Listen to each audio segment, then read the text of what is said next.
নমস্কাৰ নিউজৰ বাতৰিলৈ স্বাগতম জনাই ষ্টুডিঅ'ৰ মজিয়াত মই উৎপল দাস। চাওক আজিৰ বাতৰি। গুৱাহাটীত মৰ্মিতা মিত্ৰই কণ্ঠদান কৰা শিল্পীগৰাকীৰ প্ৰথমটো অসমীয়া গীত চকুলৈ চোৱানাৰ শুভমুক্তি দিছপুৰ প্ৰেছ ক্লাবত এক গাম্ভীৰ্যপূৰ্ণ অনুষ্ঠানেৰে শুভমুক্তি দিয়া হয় মন পৰশা গীতটি। News direct report. গুৱাহাটী মহানগৰীত মৰ্মিতা মিত্ৰই কণ্ঠদান কৰা শিল্পীগৰাকীৰ প্ৰথমটো অসমীয়া গীত চকুলৈ চোৱানা শুভমুক্তি দিছপুৰ প্ৰেছ ক্লাবত এক গাম্ভীৰ্যপূৰ্ণ অনুষ্ঠানেৰে শুভমুক্তি দিয়া হয় এই মন পৰশা গীতটি।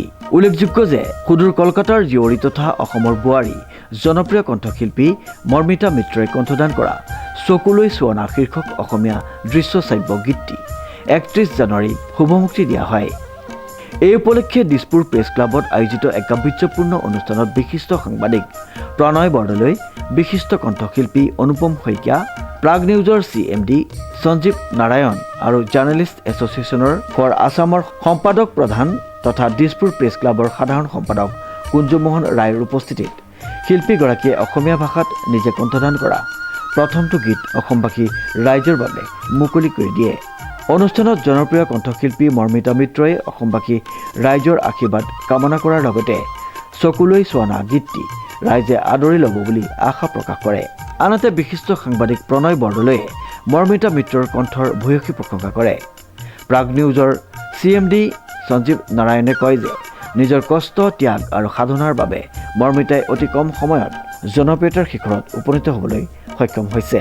জাফাৰ সাধাৰণ সম্পাদক কুঞ্জমোহন ৰায়ে কলকাতাৰ জীয়ৰী হৈও অসমীয়া গীত মাত ভাষা সংস্কৃতিক আঁকোৱালি লৈ অসমীয়া সংগীতৰ চৰ্চা অব্যাহত ৰখাৰ বাবে মৰ্মিতা মিত্ৰক ধন্যবাদ জ্ঞাপন কৰি শিল্পীগৰাকীৰ উজ্জ্বল ভৱিষ্যত কামনা কৰে। তদুপৰি গীতত কণ্ঠদান কৰোঁতে শব্দ উচ্চাৰণ গুৰুত্ব দিবলৈকো তেওঁৰ প্ৰতি আহ্বান জনায়। বিশিষ্ট কণ্ঠশিল্পী অনুপম শইকীয়াই মৰ্মিতা মিত্ৰৰ সৈতে কেইবাটাও নতুন গীতৰ একেলগে কাম কৰি থকাৰ কথা উল্লেখ কৰি শিল্পীগৰাকীক আদৰি ল'বলৈ ৰাইজলৈ আহ্বান জনায়। আনহাতে এক প্ৰেছ বাৰ্তাৰ জৰিয়তে জাতীয় সংগঠন সাধাৰণ জাতি সুৰক্ষা সন্মিলন অসম কেন্দ্ৰীয় নেতা বলীন কৃষ্ণ গোস্বামীয়ে মৰ্মিতা মিত্ৰক আগন্তুক অসমীয়া গীতৰ সফল হোৱাৰ শুভেচ্ছা জ্ঞাপন কৰাৰ লগতে শিল্পীগৰাকীৰ উজ্জ্বল ভৱিষ্যত কামনা কৰে। মোৰ প্ৰথম অসমীয়া গীত আহিছে আৰু এইটোৰ প্लानिंग चली আছিল 2 বছৰ মান পাছতে। मतलब 2 साल पहले से हम तैयारी कर रहे थे।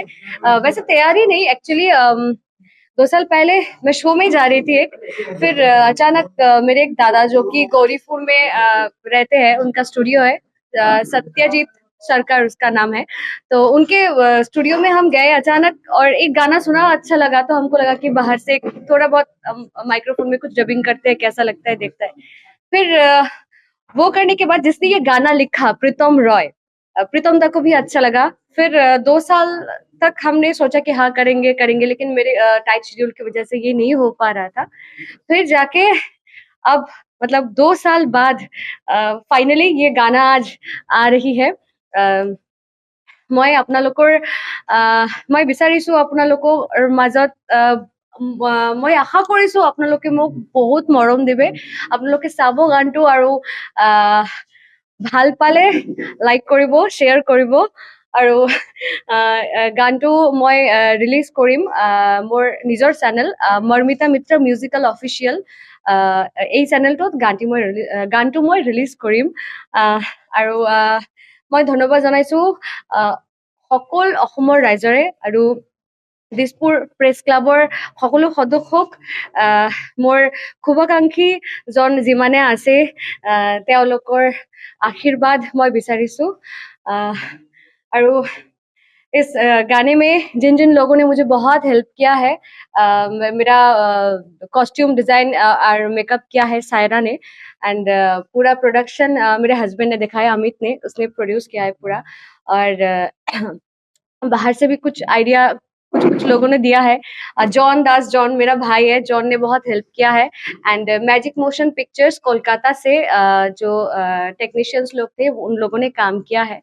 आई होप कि मैंने पहली बार ये काम किया है SMS इंडस्ट्री में, आप लोगों को अच्छा लगेगा। और अगर कुछ भी मतलब मेरा भूल त्रुटि कुछ हो जाए तो अपना समझकर माफ कर दीजिएगा और सुधरा दीजिएगा। और आज कलागुरु विष्णु प्रसाद राभा जी का 117 साल जन्मदिन है, मुझे मालूम पड़ा। एंड इंडियन कल्चरल सोसाइटी में उसका बहुत अवदान है।